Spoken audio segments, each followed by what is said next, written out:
about classification. So one of the things about evolution is a tool that we use when we're talking about the evolution of species is phylogeny and systematics, and that helps us to categorize organisms into different groups. And we talked a bit about this, so we're going to use a bunch of these different terms to define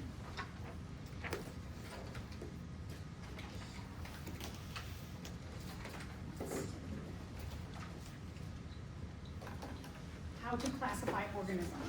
The field of systematics. There's a lot of jobs in here too. I like to, in this class especially, I mean, you took me in 111, I was always pointing out, like, you could go this way and this way in biology, but there's a lot of different fields even within this idea of classification, that if you're someone who likes puzzles, if you're somebody who likes to analyze, like, you'll look at DNA between two organisms and try and find similarities to crack codes. There's so much in the field of systematics in relationship to evolution and categorizing organisms, as well as beyond that, trying to figure out what sections of genes do. There's so much great work going on here, and you can make some pretty good money too doing this. So systematics is just classifying organisms based on their evolutionary relationships. So a lot of that is, okay, here's a common ancestor, and then as divergent evolution happens, like this group who is the population that we might call the common ancestor, as things happen where it might start to get crowded here, and there might be a lot more competition for resources and food and space, and a lot more predators and disease, and you have all these things that start to kind of, in a population as it gets bigger and bigger, you have all these issues that start to boil up, that some of those individuals do genetic divergence, and they start to go off in different directions. And when they do that, they go to new areas where their traits are favored differently based on a new environment. And then you can have the process of isolation happen, where they start to become a different species based on dealing with natural selection. What traits are more favored here and what traits are more favored here.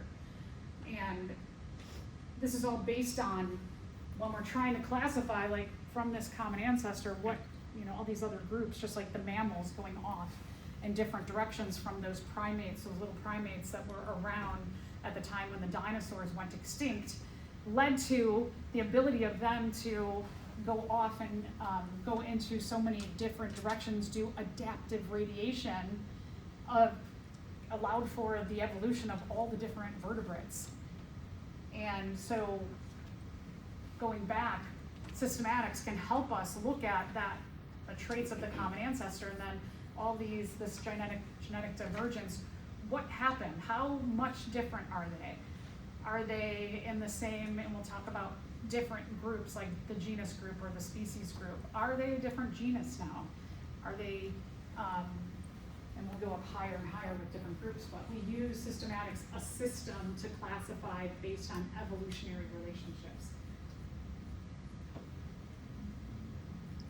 As I mentioned before, when we talked about the evidence for evolution, early on, to look at how did we know that evolution happened, we used things like maybe looking at fossil records and seeing, if you remember, we saw that picture with the dinosaur, and it had not only just it had a full picture of the dinosaur. We could use the bones, which are kind of obvious, but you could also see like imprints of the skin, or maybe you see feathers or you see fur, and that kind of helps you to go like, okay, feathers go in this group, and fur goes in this group, and skin goes in this group.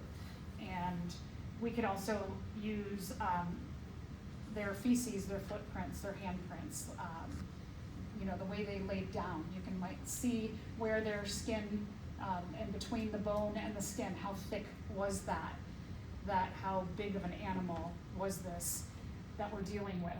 So there's a lot of ways with fossil records we can start to classify, but then we can get into also more modern uses of comparison, and we can start to use, like I said before, the genetics, and we can look at the DNA, or we can look at the RNA, we can look at sequences of proteins and see like how's everybody related, and then how can we start to, from maybe just the fossil records, confirm, oh, like, okay, we put this over here, but actually it's like kind of over here. And we have a more concrete method with using biotechnology to classify organisms. There's a really great, the U of I has a really great bioengineering program that one of my office mates went through, and she loved it. So if you're, thinking, like, maybe I want to be a pharmacist, or and you were thinking, like, maybe I'll just go work at pharmacy, and there's a lot of other ways you can use your talents in terms of research. Like, that bioengineering program is like really incredible. And you'd be doing some of this stuff in there. The term taxonomy, which is a branch of systematics, so it's part of the whole classifying organisms based on their evolutionary relationship. But taxonomy, taxon means like using words, and you use words to classify organisms. So we give them different levels of naming. When we're talking about taxonomy, it goes from the largest groups, the domains. Everything falls into one of 3 domains. And then you have domain, and then you have kingdom, phylum, class, order, family, genus, species. And so we give everybody this like level of taxonomy or naming of different groups that they belong to. And then phylogeny, with systematics, it helps lead us to phylogeny, and this shows the relationships among organisms within a group. So we're going kind of like more specific into each group and talking about what are the relationships between, like, for example, all the primates. We talked about how all primates have certain characteristics, like all primates have grasping hands, and primates in general use them for grasping objects, but then how specifically do they do that within the group? Some primates, like monkeys, use them for climbing trees, but we use our grasping hands for a lot of like fine techniques, like holding a pencil and writing, for example. So that's phylogeny. Phylogeny points out, let's go back to the shared ancestry or the common ancestor and say, everybody in this group has these basic characteristics, and then what is different about them as they move into their more specific or species groups.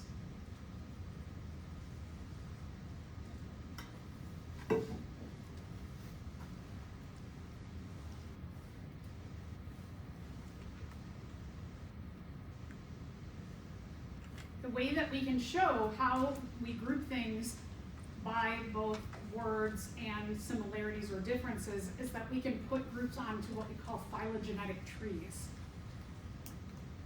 We saw this with the humans. We put all the humans on a phylogenetic tree.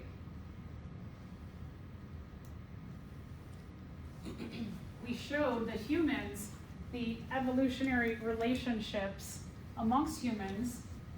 We used our phylogenetic tree of humans to show this is the lineages. You saw some of the human groups, their lineage stopped, which means they went extinct and they didn't become a common ancestor for other groups.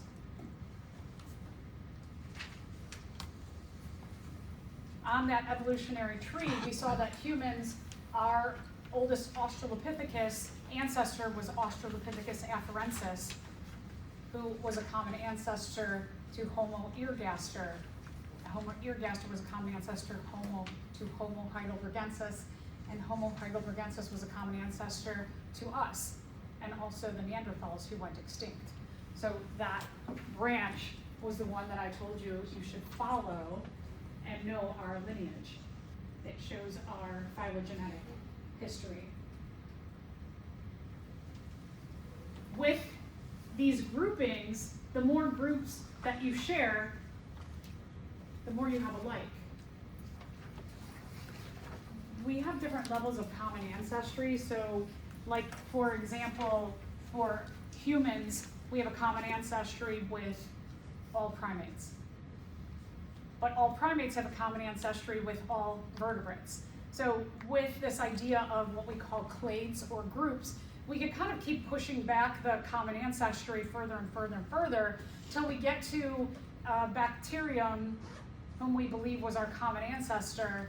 And we believe this because all organisms have some form of if you remember, I talked about the protein cytochrome C, that all organisms have some version of this that shows that everybody belongs to like one eventual common ancestor. The clades can help us keep pushing that common ancestry back further and further and further to show, okay, so we're human, and we're a primate, and we're a vertebrate, and we're an animal, and we can keep going back and back and back with using this clade system. Science has its own language, which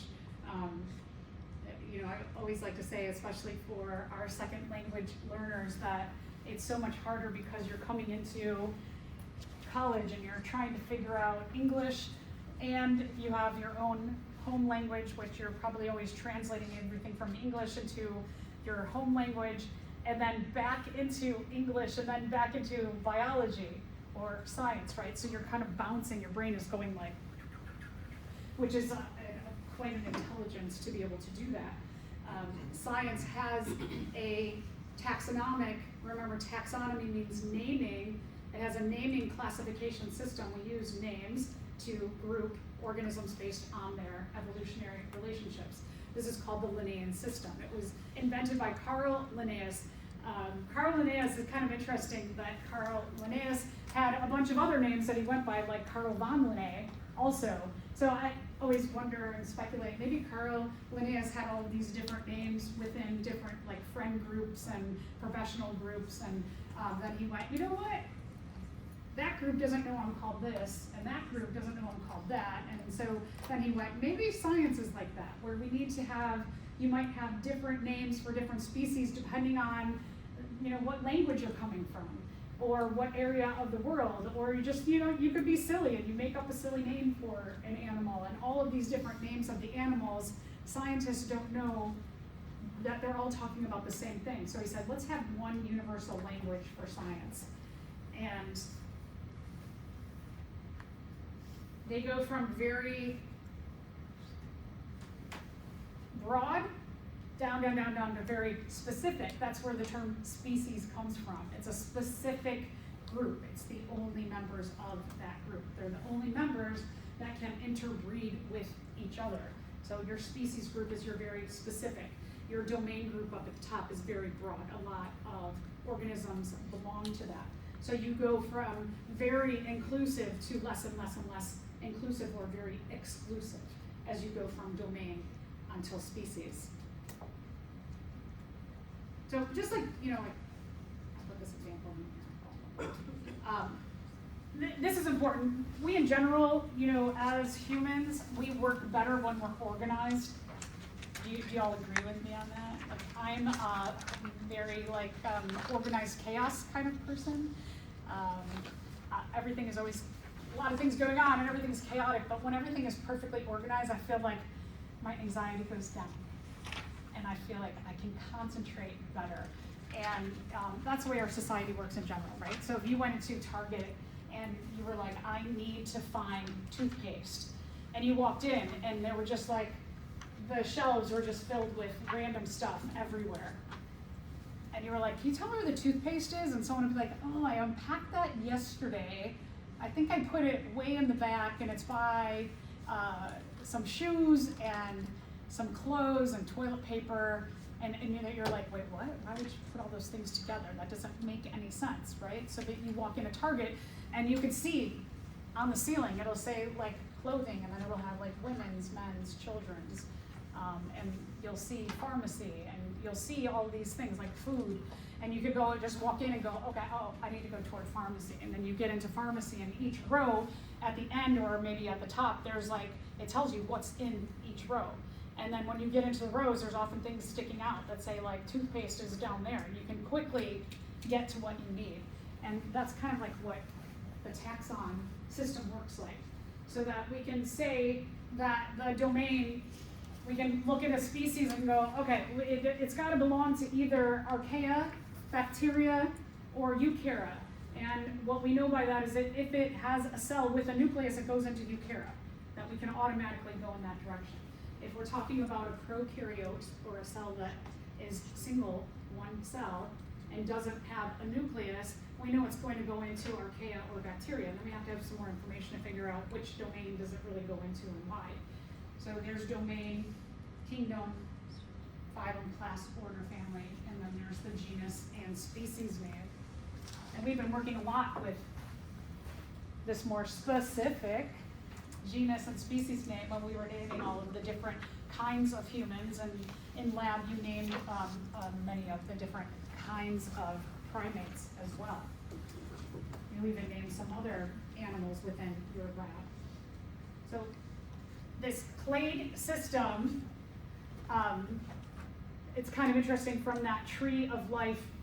One of the things I just absolutely love about biology as opposed to other sciences is that biology is always changing.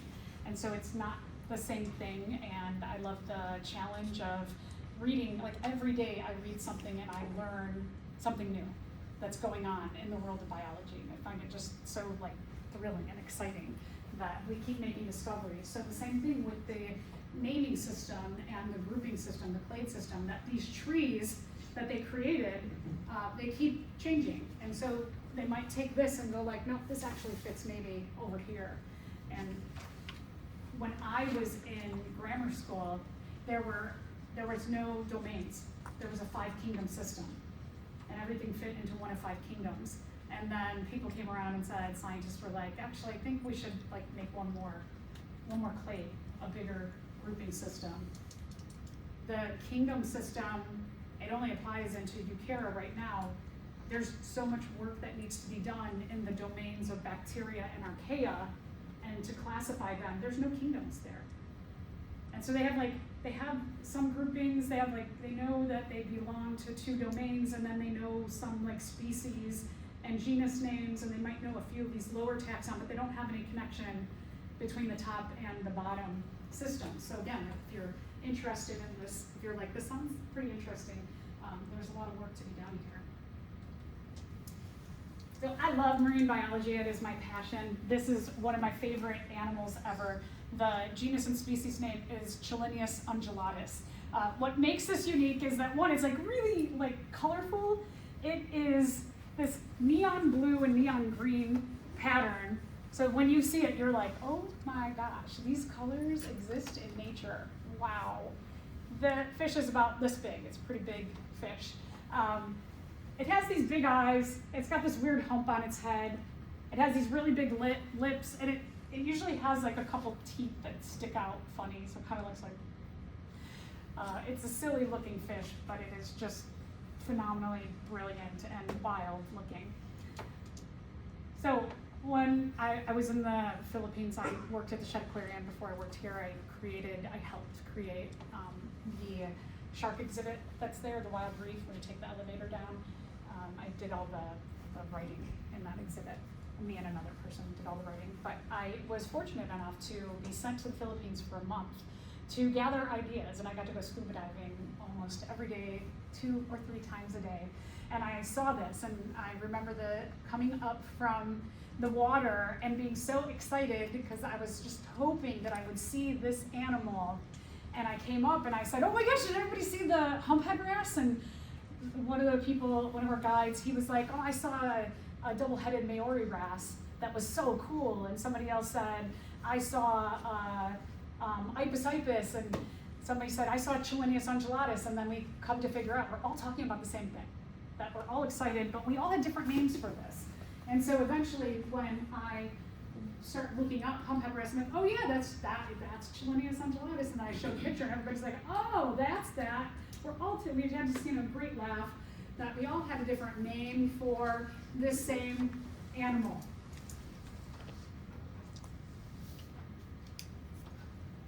So this is where that Linnaean system, which is also called the binomial system of nomenclature. Bi means 2, nomial means name. So it's a 2-name system, right? The genus and species name, they're 2 names.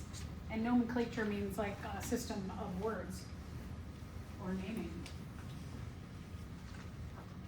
So it's one of those things where, eventually this story that I had, I'm like, oh yeah, that totally applies to what I'm teaching my students about this system of naming, that we really, really need it. We need it when we're working with people around the world who are going to clearly have different names for things just based on your own experiences and culture and ideas. So we call that the scientific name. The genus and species name gets the code of scientific name.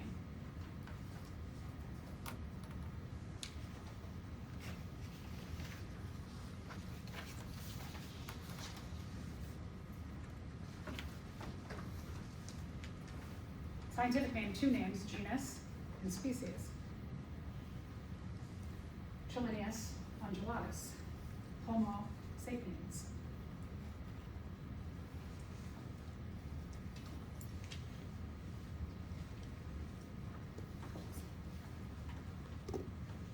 So here's a few other scientific names: Chelonia mitis, Calicebus maulic, Cardinalis cardinalis, Escherichia coli. We're working with that today. Common names for them are Chelonia mitis is the green sea turtle, Calicebus maulic is the red TT monkey, Cardinalis cardinalis. You might see a lot of these at this time of year. They kind of migrate through when it's colder. That's the cardinal. And then Escherichia coli, it gets the nickname of E. coli. So whenever you see that, you know that E period is representing this long Escherichia name. So genus name is always capitalized. The species name is not capitalized.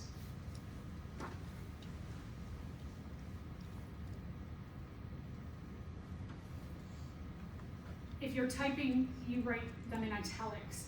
If you're writing, like today, you will use E. coli a lot, so make sure you underline it.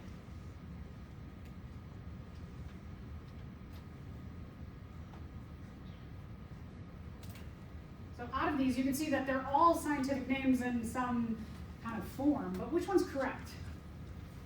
C. Right, yeah, C is correct. It's the only one that's written the right way. The Homo sapiens, the species name is uppercase. It should be lowercase. Trichechus manatus, the manatee, this should be a capital T. This one's nice. It's in italics. The genus name is capitalized. The species name is not. This one is underlined, but the species name is capitalized. It should not be. And Daphnia magna, the D should be capitalized. So a little bit about biodiversity. Biodiversity, a lot of times in science it's defined as like how many organisms there are, but it's really a lot more than that. It kind of includes this underlying idea that there's a complexity of relationships between organisms that's really important.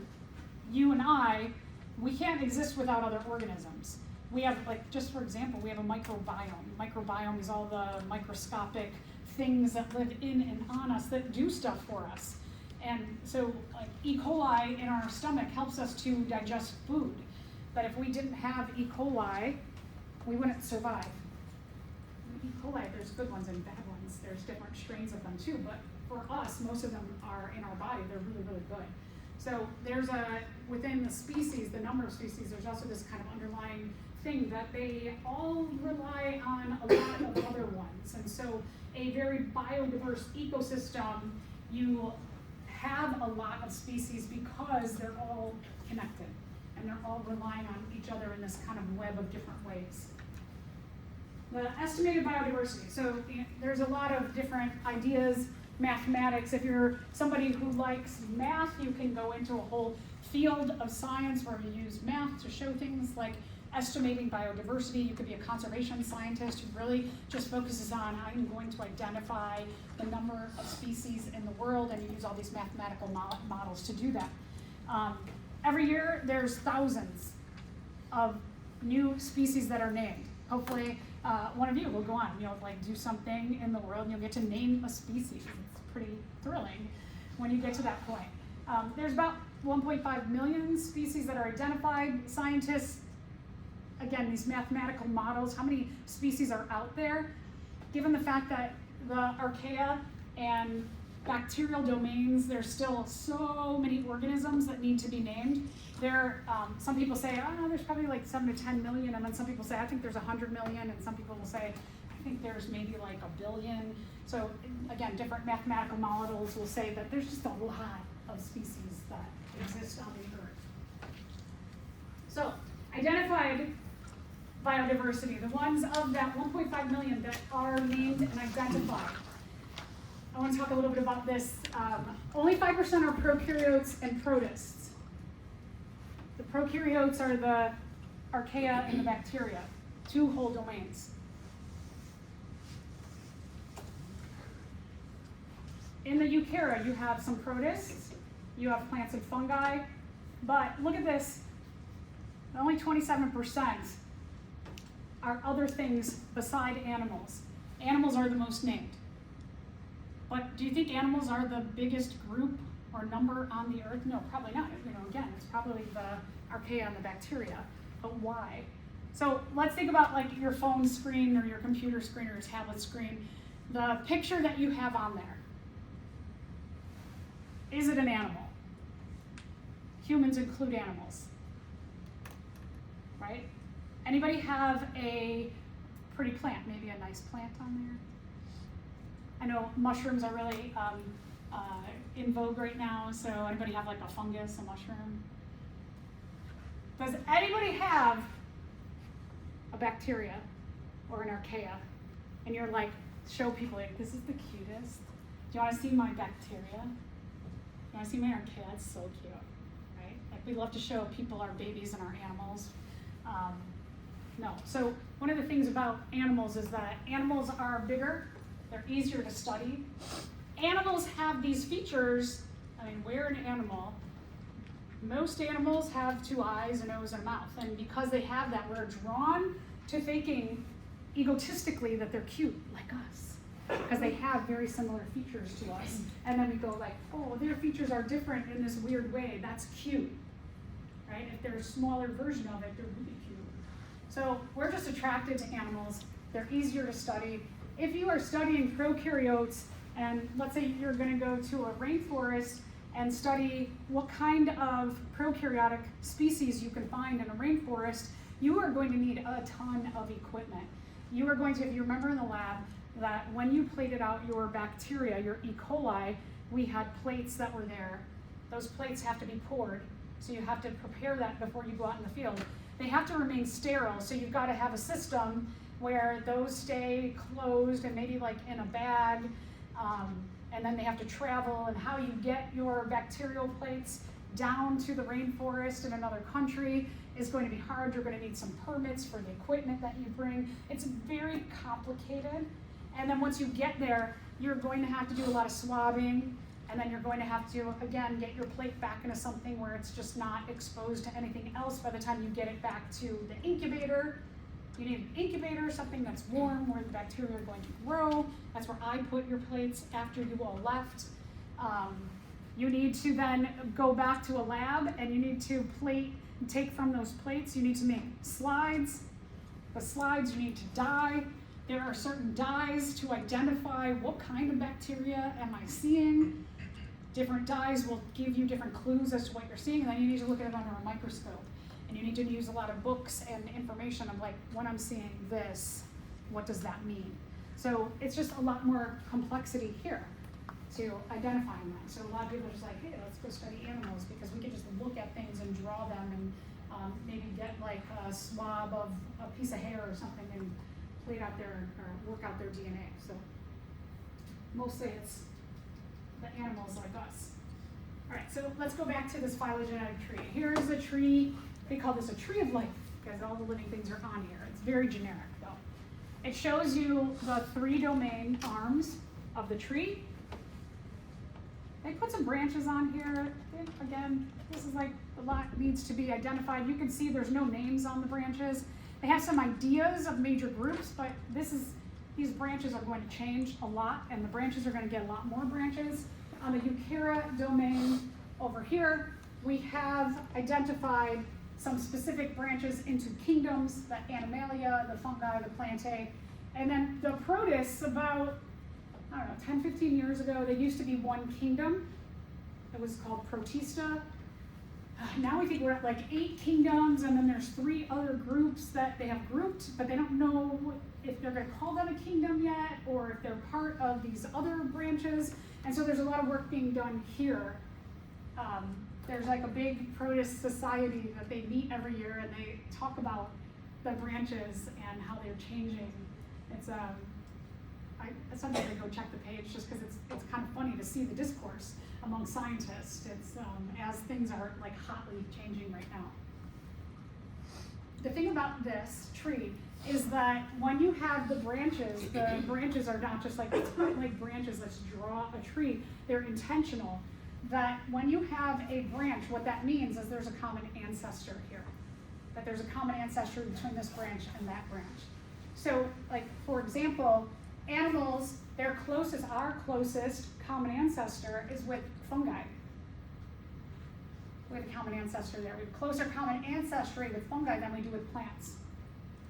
Plants have a common ancestry of fungi. Plants are believed to have evolved from a protist, which is the seaweed. And so the protist, plants are closer with the protists here. Animals are further from the protists. Eukarya have a common ancestor with the Archaean domain, and the bacteria in the Archaean domain have a common ancestor. And this is what we hypothetically call the common ancestor, where everybody evolved from, but we don't know enough about that. But it's all still hypothetical. All right, so big thing about those branches is the branches convey common ancestry.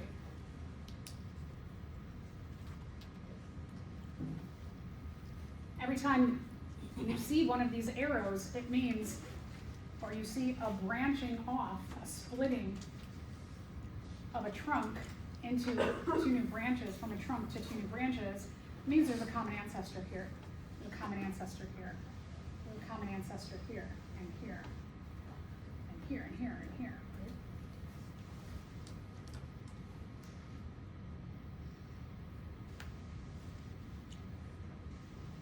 So let's talk a little bit about these 3 domains. So the 3 domains are archaea. A little bit about archaea.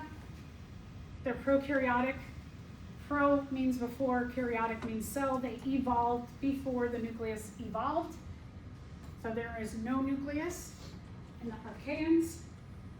Bacteria are also prokaryotic.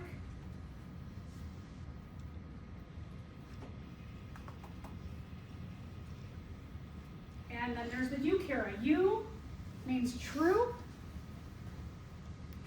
Kara or karyotic means nucleus. They have a nucleus. So it's a big thing that differentiates our domain that we are in from the other 2 domains, is that we have cells that have a nucleus. And then the only domain that has kingdoms is the eukarya right now. And I just list this as kingdoms, Protista, until there's a lot of kingdoms underneath there right now. But that is changing. So this is a little more descriptive, just giving you a little bit more detail. This is the eukarya. This is another phylogenetic tree. You can see that the branches, you can see where they get smaller and smaller. And even in regard to like the kind of scheme of all the other ones, there's a lot more from here up. Those are all protists. This is a protist also. Again, they're not sure, like this amoebozoa, they thought it used to be a fungi, but now they actually realize it's like a different thing than fungi, but they're not sure where it fits. They feel like it might fit somewhere between plants and fungi and have a common ancestor with the fungi. So there's a lot of kind of interesting things that are happening. You can see some of the scientific names on there too, for the grouping. So eukarya, again, all the cells have a nucleus.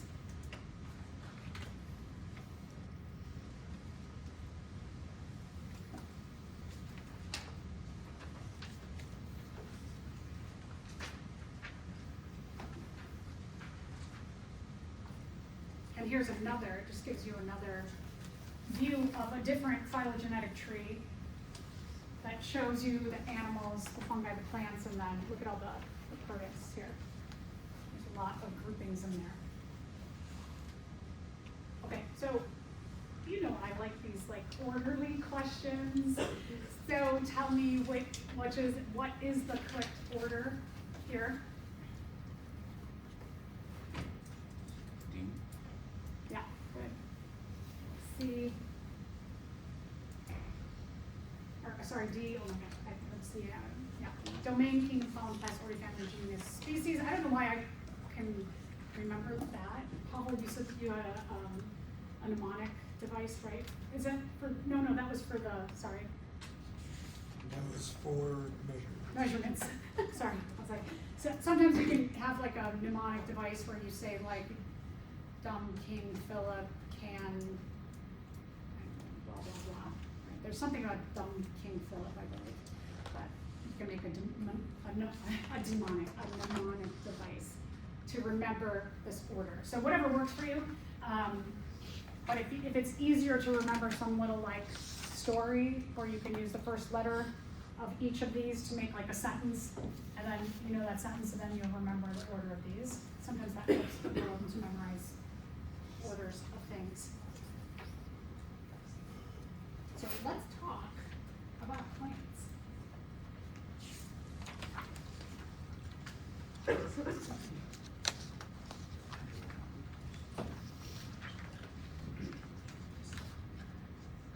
All right, so some key features about plants. Probably the one that we most remember, that plants are probably the most notorious for, is photosynthesis.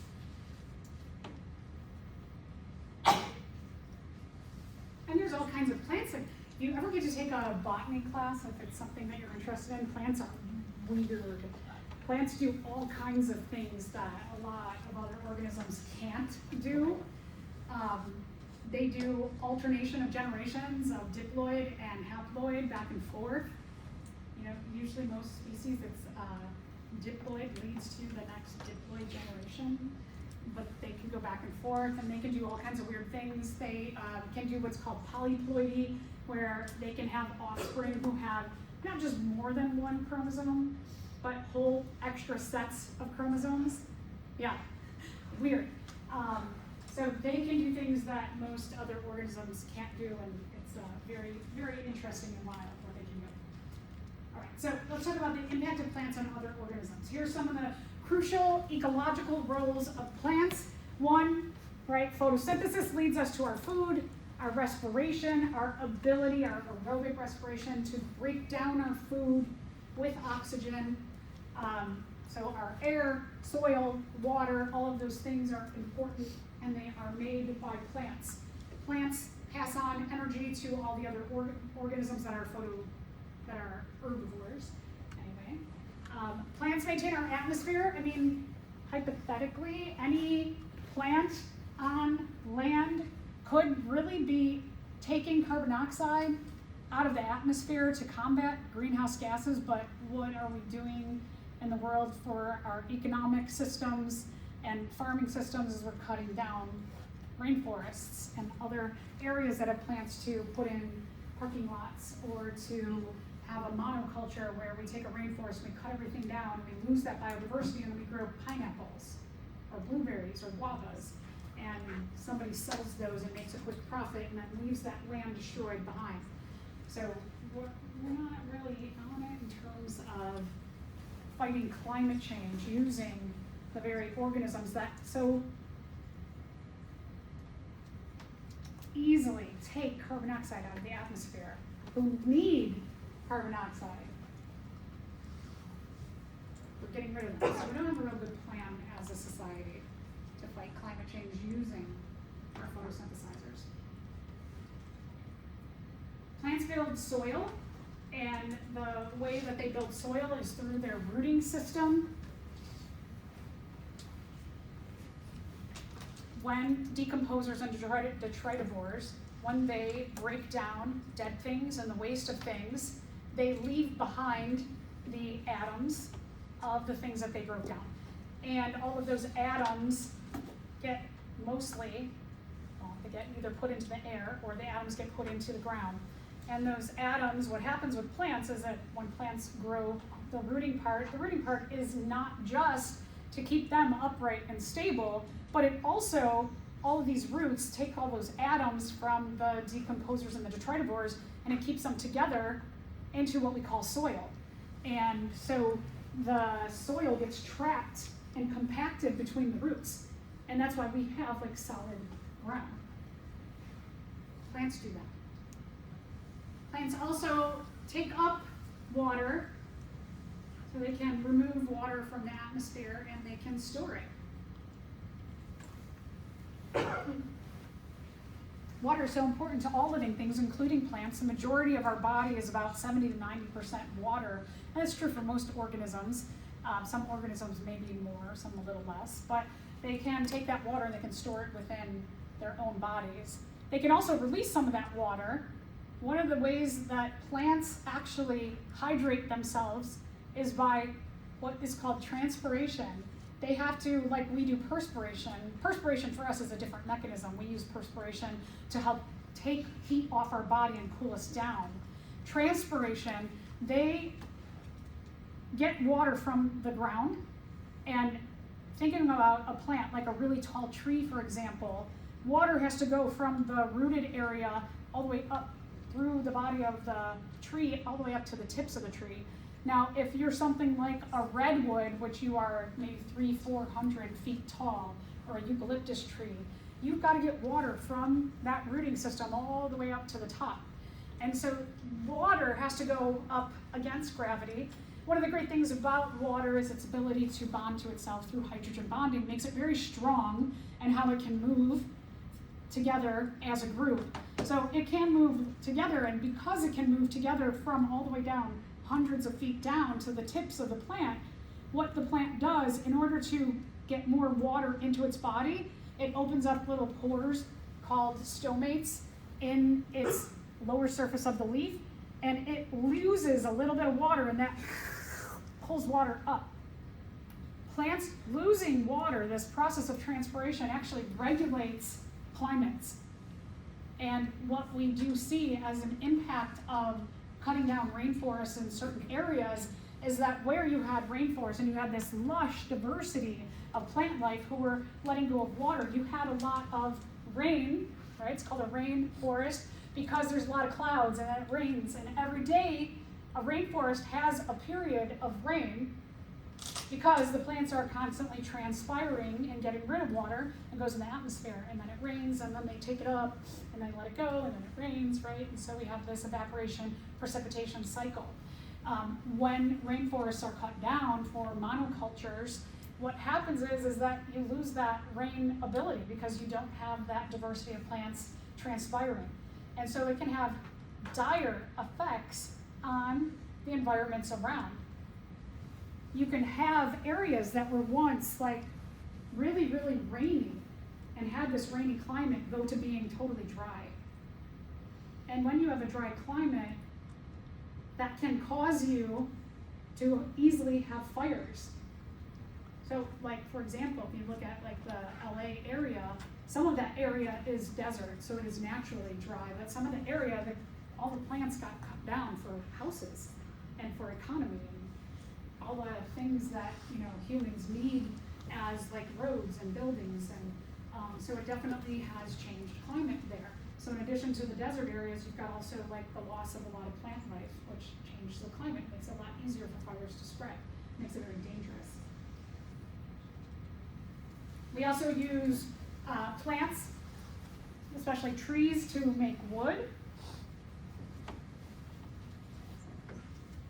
Wood is used to build a lot of stuff. It's the basis of building. I mean, sometimes we use concrete, but we also use wood to make a lot of buildings, or to set the bones of it, and then you put the concrete block around it. So we definitely use it for shelter. We also use it for food. I mean, for fuel. Fuel like coal. Coal is compressed plant matter. And so that whole area of our one of our fossil fuel groups is ancient plants. And then we also use A lot of plants as medicine. Aspirin, for example, comes from a plant. So there's a lot of ways in which we rely on plants as well. Other things like the malaria drug quinine comes from a plant. Morphine and codeine come from plants. So again, like if you were somebody who wanted to go into pharmacy, there's tons that you can do in the world of pharmacy and research to bring like study plant material and see what kind of new, especially painkillers, that you can create. Plants also have a huge effect on our mental health. So there's research that says that if you go, even if you're sitting inside and you're just like, you look at a tree that maybe like in the fall when the colors were changing and you were like, that tree is so beautiful. And you just focus on the beauty of that tree or the beauty of a flower, or like if it snows and it's all white on the branches and you're like, that's so pretty.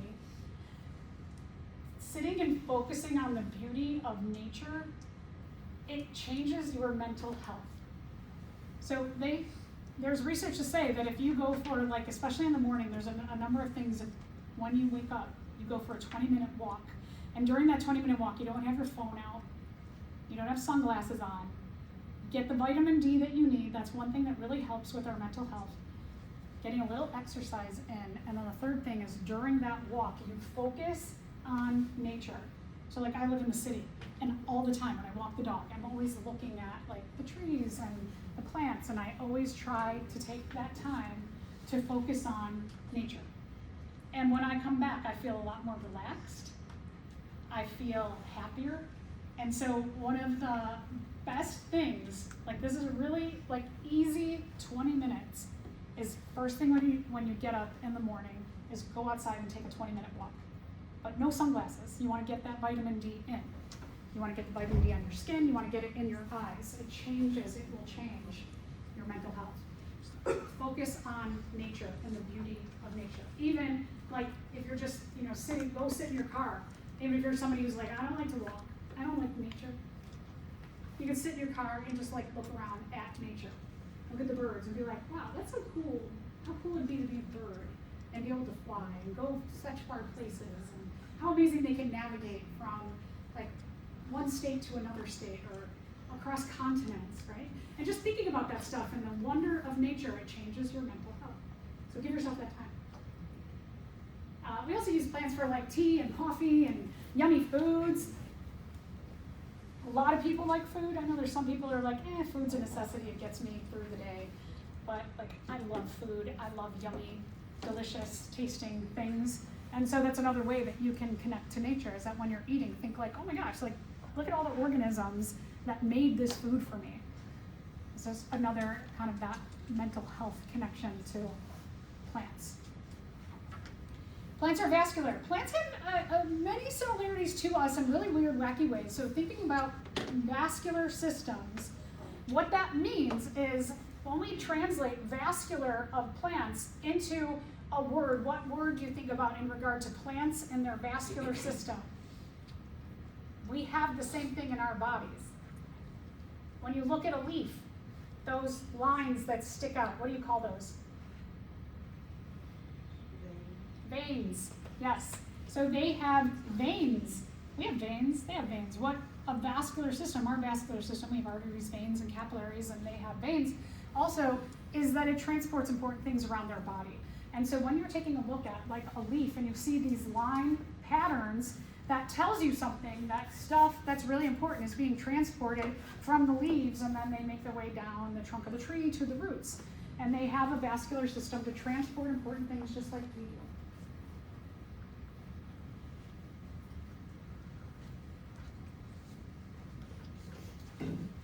We will use their vascular system, their vein patterns, to identify different kinds of flowering plants. We're going to say, if you have this kind of vein pattern, you're this. If you have that kind of vein pattern, you're that. Okay. Let's talk about some major taxon of plants. There's non-vascular plants, and then there's vascular plants. And remember again, when we're talking about vascular or non-vascular means no veins, has veins. And so we can separate plants into those two major groups. Non-vascular plants, like the hornworts, liverworts, and mosses, these are really, really small plants.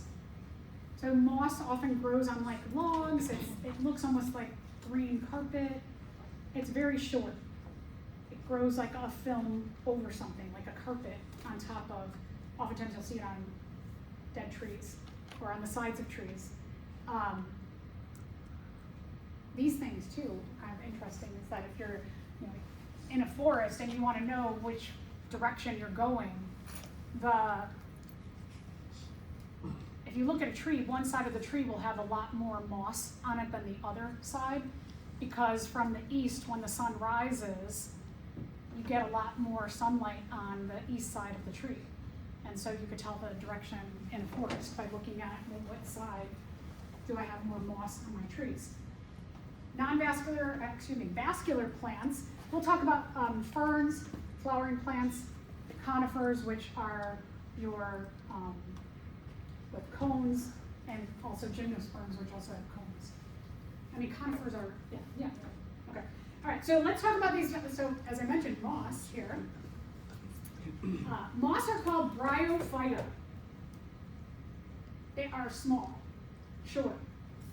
Because they're so short, they can get water and nutrients from the environment, gases from the environment, and pass it onto all the cells without needing a vascular or vein system. Everything's really close to the surface, all the cells. So you can see here again, like here's a rock, and the moss is growing on that rock. It's very short and small.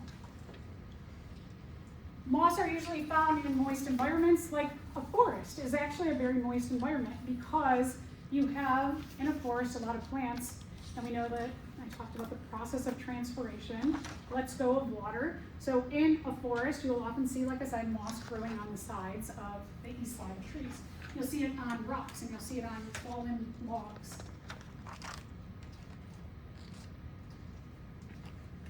Moss can be what's called, in a certain genus of moss, sphagnum moss, and it accumulates into mats, and it keeps growing on top of itself. There's a place called, and that's called peat, when you have the accumulation of dead moss over time. There's a really cool place up in the northern suburbs called Volo Bog, and it's an accumulation of this sphagnum moss. You can go and walk on these huge mats, enormous mats of moss, and it's kind of like, it's like squishy a little bit. It's pretty cool, unique environment. It's a very unique ecosystem. Check it out sometime. These peat moss bogs are also very acidic. They attract things like cranberries, raspberries, fruits that are more acidic, and combination of the peat, the layers of the moss, and the acidity.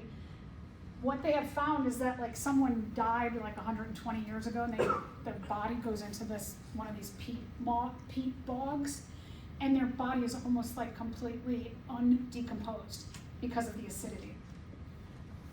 So if you commit murder, don't bring it to the Volo Bog. This is a fern. This is the fern group. This is called Pteridophyta. The P is silent. Pteridophyta. Some of the characteristics that identify ferns are that when ferns make new leaves, they roll out. But it's pretty cool that this will start to open up and unroll, and then the larger leaflet will open up and unroll, and all of these will unroll until you get all of these, the main leaf, and then you get these little side leaves as well. So this is called a fiddlehead. Sometimes in the spring, a lot of restaurants will grow some edible ferns, and so you can go there and you might have a special side that they're serving called fiddlehead, and so you're eating a kind of fern.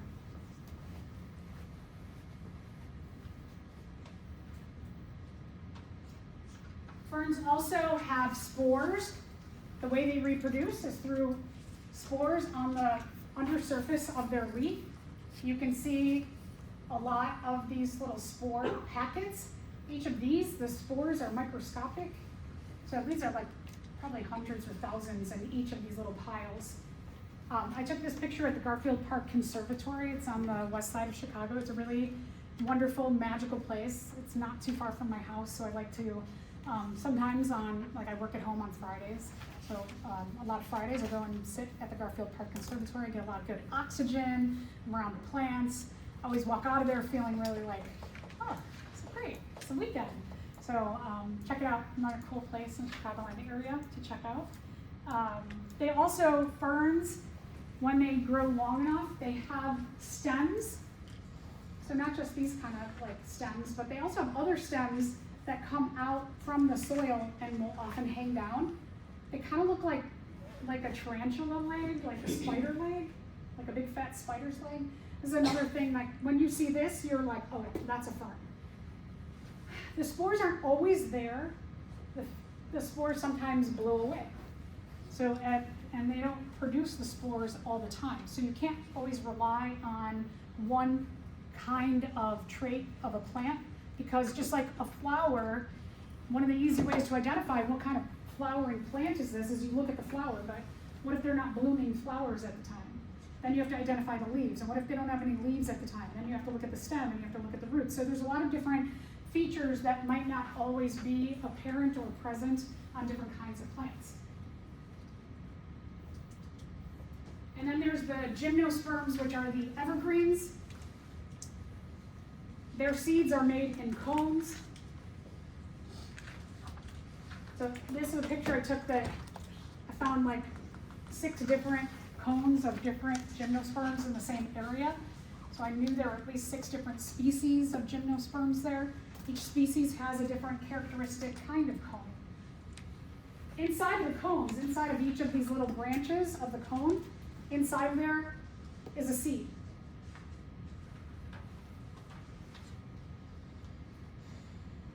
Gymnosperms we might think of like a pine tree, like these. You might think like, oh, these are gymnosperms, but gymnosperms are actually found in almost every ecosystem in the world.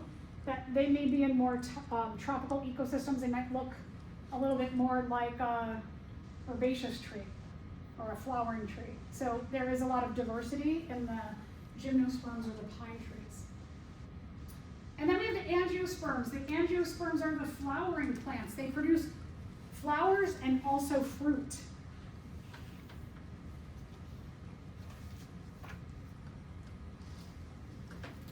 There's more than 230,000 species named of different flowering plants. We get a lot of our food sources from these.